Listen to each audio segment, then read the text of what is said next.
নমস্কার বন্ধুরা, আশা করি তোমরা সকলে ভালো আছো। আমিও খুব ভালো আছি। অনেক দিন পর আবার নতুন একটা ভিডিও নিয়ে চলে এসেছি। কেমন আছো সবাই অবশ্যই বলবে। Good morning. তো এখন সকাল 10টা মতন বাজে। আমি চলে গিয়েছিলাম সবজি তুলতে।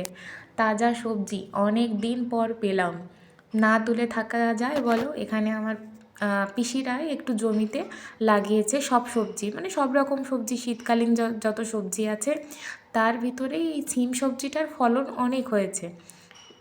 2-3 মাস আগে এই গাছটা লাগানো হয়েছে, তো এত পরিমাণে শিম দিয়েছে যে এখানে যত বাঙালি বলো অবাঙালি সবাই খেয়ে মানে ফোরাতেই পাচ্ছে না। তো আমি সকাল সকালে চলে গিয়েছিলাম সিম তোলার জন্য, যেহেতু আজকে অনেকে দেওয়া হবে। তো ওই এক ব্যাগের মতন সিম হয়েছে, সব তাজা সিম। বাড়ির বাইরে এসে এত তাজা সবজি এখানে পাওয়া যায় না।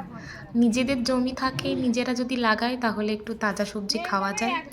তো ভীষণ ভালো লাগছিল অনেক দিন পর নিজের হাতে তাজা সবজি তোলার। এখানে সব রকমই মানে সবজি আছে, মানে যত যা পাওয়া হয়েছে এখানে লাগানো হয়েছে। তো আজকে অনেক বাঙালিরা আসবে, সবাইকে দেওয়া হবে। তো এখন চলে গিয়েছিলাম পেয়ারা তুলতে, আর পালং শাক আর মেথি শাক, যত রকমের শাক আছে। চলো তোমাদের দেখায় কি কি লাগানো আছে খেতে। তো এদিকটা গম, তো এদিকটা আমাদের জায়গা না, অন্যদের জায়গা।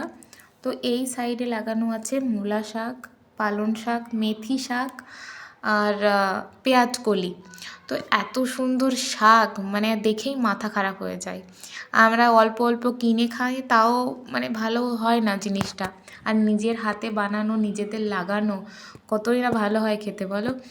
তো এবার তো সবজির কম হয়নি। তাছাড়া এখানে ঠান্ডার সময়টা একটু সবজি পাওয়া যায়, গরমের সিজনে তো সবজিই পাওয়া যায় না, মানে এতটা প্রবলেম হয় সবজির জন্য। তো এখানে দেখো কত সুন্দর ফুল বাগান। অনেক দিন পরেও এই ফুলগুলো দেখছি, এখানে সচরাচর দেখাও যায় না, যেহেতু পাহাড়ি এলাকা। অত রকমের ফুলও পাওয়া যায় না, দেখা যায় না এখানে। তো এই সাইডটা ছিল তুর গাছ, তুর বড় হরল বলে অনেকে। আর এখানে কাপুচের গাছ, যে তুলোটা হয় সেটা। এখানে এখন ওই বিকেল 4টে মতন বেজে গেছে। পেয়ারা পেয়ারা এনে খেতে খেতে চলছি বাড়ি।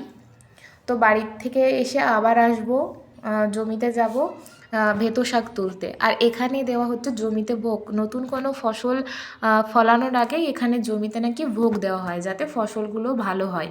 তো আমি সেগুলোই দেখছিলাম, জীবনে প্রথম এরকম দেখলাম। তো এখানে দেখো এত পরিমাণে পেয়ারা গাছ, আর খেতেও খুব ভালো। এই দেখো ভেতো শাকগুলো নতুন নতুন হয়েছে, জল পেয়েছে ভুট্টার জমিতে। তো এগুলোই তুলতে এসেছিলাম। এগুলো না একা কাটি, মানে অল্প করে কিলো বিক্রি হয়, 50 টাকা 60 টাকা করে কিলো। যারা থাকে বা সিটিতে তারা এরকম করে কিনে খায়, কিন্তু আমরা পাই, এই জন্য আমাদের আর কিনে খেতে হয় না। কিছুদিন পরে দামটা আরও চড়া থাকে। তো ভীষণ ভালো লাগছিল অনেক দিন পরে এরকম জমি থেকে তাজা শাক তোলার একটা মজাই আলাদা। এই শাকটা একজন বাঙালিদের বাড়িতেই নিয়ে যাওয়া হবে। তো চলে গিয়েছিলাম বিকেলে অন্য এক বাঙালিদের বাড়ি। ওটা ছিল অন্য সিম, আর এটা ওই দেশি সিম আমাদের ওখানে যেটা পাওয়া যায় সেটা। তো ওনারাও এভাবে লাগিয়েছে, এত পরিমাণে ফলন হয়েছে। ওনাদের সব গাছই আছে, লাউ, শিম, বেগুন, টমেটো, মানে যত রকমের সবজি ওনারা মানে লাগিয়েছে সেগুলোই আনতে গিয়েছিলাম।